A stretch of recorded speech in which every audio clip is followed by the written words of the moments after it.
It's Tina again. Now I want to show you how to set up to play Siamese Mah Jongg with two people and each person having a Siamese Mah Jongg rack. See, the Siamese Mah Jongg rack is just one piece. It comes with a pusher. That's how you push your wall out. And you see on the side, this is where you put your exposures, and then the two slanted parts where you keep your tiles. So I'll show you how to do it. Okay, so let's begin by building the walls. And you're going to put 19 across, stacked two high, two tiles high, right up against the flat part of the Siamese Mah Jongg rack. This is where you're going to expose, and this is where you're going to expose. But right now, all you're doing is your 19 across, stacked two high like this, two tiles high, 19 across. And then when you do that one, you're going to put this pusher in between, and you're going to put your next wall in front. Again, 19 across, stacked two tiles high. And I'm going to finish. Okay, so now my opponent and I are finished building our walls. And again, we have the pusher that sits between the two walls, right? The first wall sits up against the rack itself, and then this wall, which is actually the first wall, sits against the pusher. All right, so for purposes of this demonstration, I'm going to be east, but you do roll one die to see who's going to be east, and the opponent rolls, and I'm going to be east. So now I'm going to roll one die to break the wall. Okay, so I have just two tiles to break the wall. And the way you do that is you just take your pusher, hold on to both sides, and you simply push it out like that. And then what you do with this pusher is you put it behind your next wall. Okay, so we're going to count two tiles, two stacks, 1, 2, and we're simply going to push those to the tail. We're going to put them to the tail of the current wall. And now we can begin dealing ourselves. So I will take mine, they will take theirs, and we're going to each get 6 stacks of 4.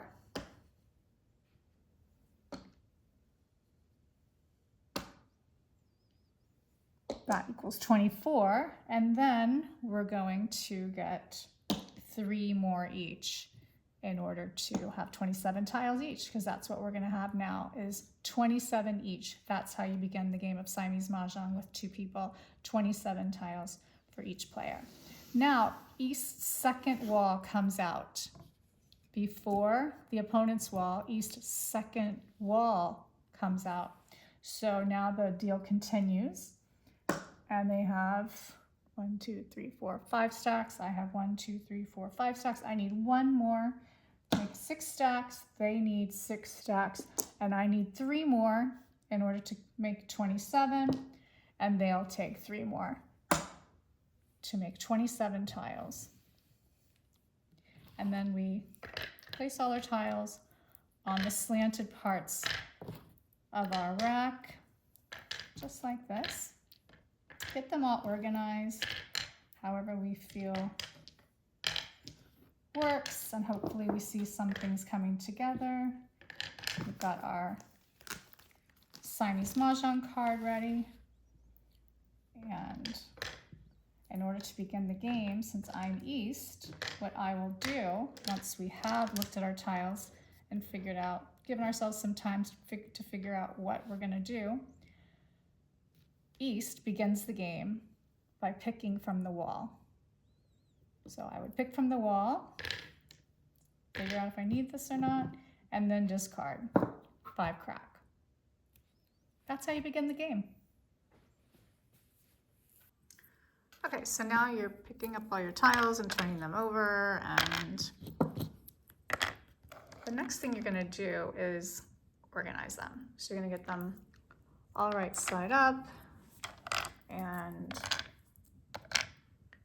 then what I like to do so I can determine just what I have, because it can be overwhelming having all of these tiles. First thing I do is I just kind of get them all in suit order. Put all my flowers together, so I can see if I have any pairs. So I just put suits together. That's what I do. I put the winds together. And so I have that. I put my dragons together. So, you know, I'm just gonna organize them in that fashion so that it just doesn't take long. It's just a quick organizing, just like this. I can see I've got 2, 4, 5, 6, 7, 8s in cracks. I've got another 4 here. It's got a pair of 2s, pair of 4s, 6 pair of 8s. Yeah, so I mean, this is really good to know. So I can see what I would potentially want to go for, right? So I've got a pair of 3s and dots. So I've got 3, 5, 7, and then I've got 2, 6, 8, 9. I've got a 1 dot here. I've got a pair of 1s over here. I'll put with my BAMs. This way I can see. It's like, okay, do I want to maybe go for something in my first hand, my first mahjong, maybe go for all the same suit, but maybe my second one can be mixed suits because I have, you know, the 1s in this and the 3s in this. And so I have, like, for example, this one that's highlighted, this orange one. So I've got a flower, I've got that, and then I've got a 1, but here's a 1, and I've got the dragon that goes with that, and then it has to be a different suit of 3s.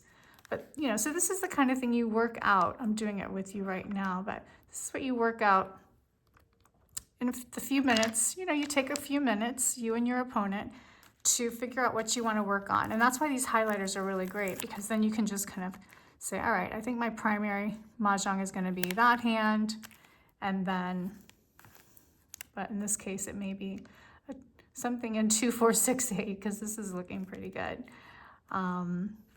So anyway, so then you put the highlighter, maybe you put the pink highlighter on your primary hand, your first mahjong, and then you use the other highlighters for, you just pick them up, move them to another part of the card that maybe your hand, your second mahjong could turn into. Because, you know, you have to remember, you got a 50% chance of getting the tile that you want. And it could be that single that you want, or the pair to go with something. So you have a really good chance of getting it. That's why Siamese Mah Jongg is so much fun. It's very satisfying because you're likely to at least get 1 mahjong. So anyway, and these highlighters are great for that, because you can, again, just stay calm and easily keep track of the various lines you're working and hands you're working towards.